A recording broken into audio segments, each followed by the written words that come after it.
Enhanced strategic dialogue ہمارا، اس میں اس پہلو کو بھی لایا جائے گا اور آپ کو بہت جلد لیگل امیگریشن کے حوالے سے ہیومن ریسورس سپلائی برطانیہ میں خصوصی طور پر، باقی یورپین ممالک میں بھی اس پہ ہم بہت زیادہ کام کر رہے ہیں اور ہمارا اس پہ پلان ہے کہ ایٹ لیسٹ کوئی سے کام کیا جائے جو انہانسڈ اسٹریٹجک ڈائلاگ ہمارا، اس میں اس پہلو کو بھی لایا جائے گا اور آپ کو بہت جلد لیگل امیگریشن کے حوالے سے ہیومن ریسورس سپلائی برطانیہ میں خصوصی طور پر، باقی یورپین ممالک میں بھی اس پہ ہم بہت زیادہ کام کر رہے ہیں اور ہمارا اس پہ پلان ہے کہ ایٹ لیسٹ کوئی تعداد ہم نہیں دینا چاہتے ہیں، لیکن جو زیادہ سے زیادہ ممکن ہو ہم اپنے سروسز کو ایکسپورٹ کر سکیں in terms of legal migration اور اکنامک مائگریشن۔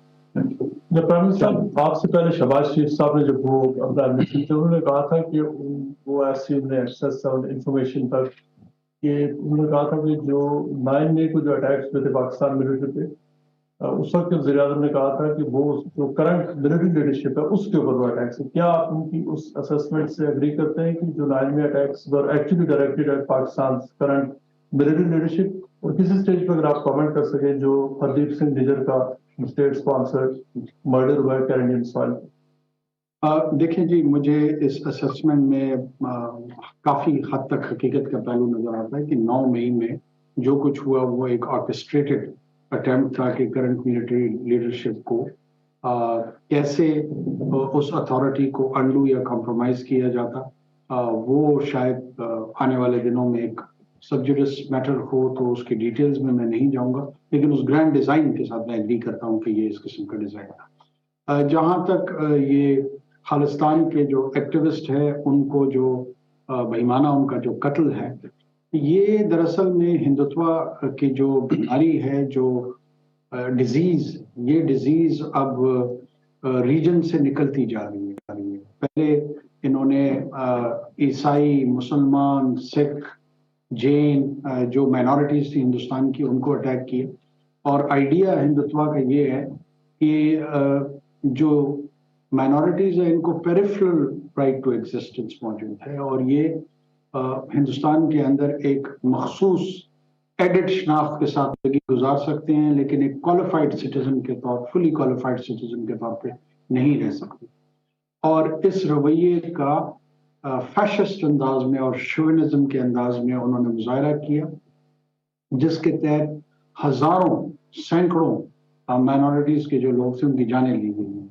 کاؤ ویجلانٹے گروپس کو انکریج کیا گیا، گھر واپسی موومنٹ جیسے قوانین پاس کیے ہیں، جو سی آر سی ان کی جو رجسٹریشن کا قانون ہے، سرٹیفکیٹ کا، وہ پاس کیے ہیں، اور وہ ٹارگیٹڈ ہے، ایک کہیں پر اگینسٹ مسلمز ہے، کہیں پر اگینسٹ کرسچنز ہے۔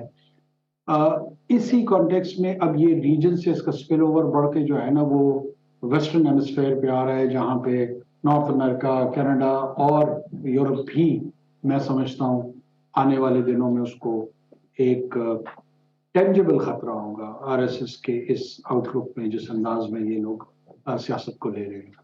اور دنیا کو جاگ جانا چاہیے۔ پاکستان تو اس ٹیررزم کا، ہندوستان کے ٹیررزم کا، اسٹیٹ ٹیررزم کا ہمیشہ سے شکار رہا ہے۔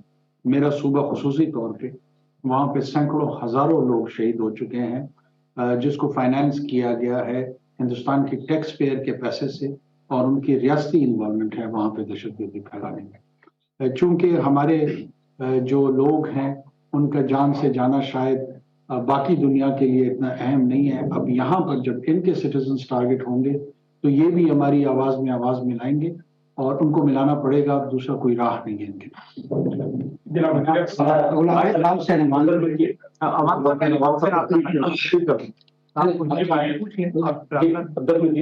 ڈسکور پاکستان سے ہوں۔ میرا سوال یہ ہے کہ بہت سارے لوگ یہاں پہ یہ کہتے ہیں کہ الیکشن ٹائم پہ نہیں ہونے، تو آپ کتنے پر امید ہے کہ آپ الیکشن کروائیں گے؟ جی، الیکشن کمیشن آف پاکستان انشاءاللہ اپنی آئینی ذمہ داری پورا کرے گی اور ضرور کرے گی، اور آپ بہت جلد الیکشن کا ڈیٹ سن لیں گے اور انشاءاللہ اناؤنسمنٹ ہو جائے گی۔ عوام صاحب، غلام صاحب عوام فرام نیوز۔ میرا کوشچن یہ ہے کہ آج کل بہت زیادہ میڈیا پہ بھی، سوشل میڈیا پہ لوگ یہ تقاضا کر رہے ہیں کہ معاملہ کے اگر 3 لاکھ ملازمین ہیں تو وہ فری یونٹ استعمال کرتے ہیں، تنخواہ بھی لیتے ہیں، تو کیا ایسا کوئی کرائٹیریا بنا سکتے ہیں کہ سرکاری ملازمین چاہے وہ ججز ہوں چاہے کوئی MPs ہوں اور یہ وابدہ والے، یہ اگر ان کو ختم کر دیا جائے تو ایک اسٹیٹ کے اوپر برڈن کم ہو جائے. اور دوسرا چھوٹا سا یہ سوال ہے، کیا نواز شریف سے شہباز شریف صاحب سے ملاقات ہوئی؟ میری خبر چل رہی ہے. دیکھیں جی، میری کسی سیاسی رہنما کے ساتھ، کسی سیاسی جماعت کے ساتھ کوئی ملاقات نہ ہوئی ہے، نہ یہاں آنے کا مقصد سیاسی ملاقاتیں کرنی. میں یہاں پر خصوصی طور پہ صرف اور صرف حکومتی اور ریاستی جو امور ہیں ان کو سر انجام دینے کے لیے یہاں پر اور UNGA میں گیا. باقی جہاں تک اس کا تعلق ہے بلز کا، اس کو مانیٹائز کرنا، ڈسکورس کو پرائیویٹائز کرنا، یہ پورا پلان ہمارا انشاءاللہ موجود ہے اور بہت جلد اس کے ریزلٹس بھی آپ کو دکھائی دیں گے. آلریڈی ہم کام کریں. سر سنن سے میرا نام مشتاق علی شاہ. یہ بتائیں کہ جو آپ کا نگران سیٹ اپ ہے، آپ اس کے وزیر اعظم ہیں، تو اس وقت آپ کی حکومت کو کون سے بڑے چیلنجز ہیں جن کا آپ کو سامنا کرنا پڑ رہا ہے؟ اکنامک اس کے علاوہ ہمارا کوئی چیلنج نہیں. اس سے نمٹنے کے لیے کوئی ہے؟ دیکھیں جی، SIFC ایک آنسر ہے جس کے لیے ہمارے پاس لیجسلیٹو بیکنگ موجود ہے. پرائیویٹائزیشن ہمارے ایجنڈا پہ ہے. ڈومیسٹک انویسٹمنٹ ہم چاہیں گے کہ لوگ لیجیٹمیٹ انداز میں، قانونی انداز میں ویلتھ کریشن کریں، پیسہ بنائیں، اور ہمارا کام صرف ان کو ٹیکس کرنا ہے کہ ہم ان کو ٹیکس کریں اور اس ٹیکس کے پیسے سے ہم ہسپتال بنا سکیں، اسکول بنا سکیں، سروس ڈیلیوری کی طرف بنا سکیں. یہ رشتہ استوار کرنا ہے ریاست اور شہریوں کے بیچ میں، سٹیزنز اور اسٹیٹ کا. یہ سوشل کانٹریکٹ ہم ٹرانسلیٹ کرنا چاہتے ہیں. عرفان دنیا ٹی وی سے سوال. سر، نگران سیٹ اپ آپ کی ذمہ داری ہے کہ صاف شفاف الیکشن ہونے چاہیے، تو بتائیے گا کہ آپ کی نگران سیٹ اپ نے کون سے ایسے میجر لیے ہیں کہ جس طرح 2018 میں بڑی پارٹی کی طرف سے بڑا الزام لگا کے سسٹم کو بٹھایا گیا اور ایک خاص پارٹی کو بتایا گیا، تو کون سے ایسے میجر لیے ہیں کہ صاف شفاف الیکشن جو ہونے جا رہے وہ ہوں گے؟ اور دوسرا، پاک فوج کی زیر نگرانی ہی ہوگا. اور دوسرا، پاک فوج کے زیر نگرانی ہوں گے. یہ الیکشن کمیشن آف پاکستان کے ذریعے نگرانی، اور اس میں اسسٹنس کے لیے کیئر ٹیکر حکومت موجود ہے. کیئر ٹیکر حکومت کی انسٹرکشنز ہوں گی جہاں جہاں جس گورنمنٹ باڈی کی ضرورت ہوگی، military, paramilitary, civil law enforcement agencies, ہم ان کو انسٹرکشنز پاس کریں گے کہاں اسسٹ کرنا ہے. یہ ماڈل ہوگا. صاف اور شفاف کو یقینی بنانے کے لیے دیکھیں، آپ کے پاس ڈومیسٹک آبزرورز ہوں گے، آپ کے پاس انٹرنیشنل آبزرورز ہوں گے. مختلف سیاسی جماعتیں ہمیشہ فاؤل پلے جو ہے وہ ٹرائی کرتی ہیں. یہ ہمارے سیاسی کلچر کا حصہ ہے، اسے گھبرانے کی کوئی بات نہیں ہے. اگر international observers, international media, domestic observers, civil society, intelligentsia نسبتاً یہ انڈیکیٹرز دیں کہ یہ صاف اور شفاف الیکشن ہوئے، تو میں سمجھتا ہوں اپنا کام پورا کر لیں گے اور آگے. سر وہ ایک ہی خاتون ہے. جی پلیز. سر میرا کوشچن ہے، ابھی ریسنٹلی ہمارے جو سرفراز بھٹی صاحب ہیں انہوں نے ایک اسٹیٹمنٹ دیا کہ اگر نواز شریف صاحب پاکستان آتے ہیں تو اس کے جو بھی قانون کے مطابق ہوگا اس کو فیس کریں گے، ان کو اریسٹ بھی کیا جائے. اس کے اوپر جو ریئیکشن ہے PMLN کا وہ بہت بیشلی کر رہے ہیں کہ ان کا کوئی اختیار نہیں ہے. تو سر آپ کی گورنمنٹ کا کوئی اختیار نہیں ہے؟ جواب سر اس کو آپ پہلے دے چکے ہیں. آگے اس کا مغل حمدی سے ہو. سر میرا سمپل کوشچن یہ ہے کہ کیا چیئرمین PTI عمران خان کے بغیر انتخاب ہو سکتے ہیں؟ دیکھیں، میرے علم میں یہ غیب کا علم نہیں ہے کہ آنے والے الیکشن کس کے ساتھ اور کس کے بغیر. بار بار اس کو گھما پھرا کے مجھ سے منسوب کر کے ایسے جملے جوڑے جانے کی کوشش کی جا رہی ہوتی ہے جو نہ میرا ارادہ ہوتا ہے نہ میرا مقصد ہوتا ہے. بعض اوقات پورے پیراگراف میں سے آدھے جملے کو لے کے لیڈ سٹوری بنائی جا رہی ہے، اور یہ آپ کے بھائی بند کر رہے ہیں، میں ان کا کیا کر سکتا ہوں. اچھا، میرا یہ آپ چھیڑے میں اظہر بھائی، مجھے بھی تھوڑا سا دل آپ لوگوں بات کرنا نہیں. اب اس میں میری گزارش یہ ہے کہ کیا میں ایک عدد ترجمان ہر اخبار کو یا ہر چینل کو اویلیبل کروں کہ وہ جو کچھ میں نے انٹرنیشنل پریس میں کہا ہے اس کی صحیح ترجمانی کرتے ہوئے، اس کی انٹرپریشن کرتے ہوئے اس کو چھاپے؟ کا میرا نہیں ہے. بڑی بدقسمتی ہے کہ لوگوں کو مس کوٹ کیا جاتا ہے، مس لیڈ کیا جاتا ہے. الیکشن میں عمران خان صاحب حصہ لے سکیں گے، نہیں لے سکیں گے،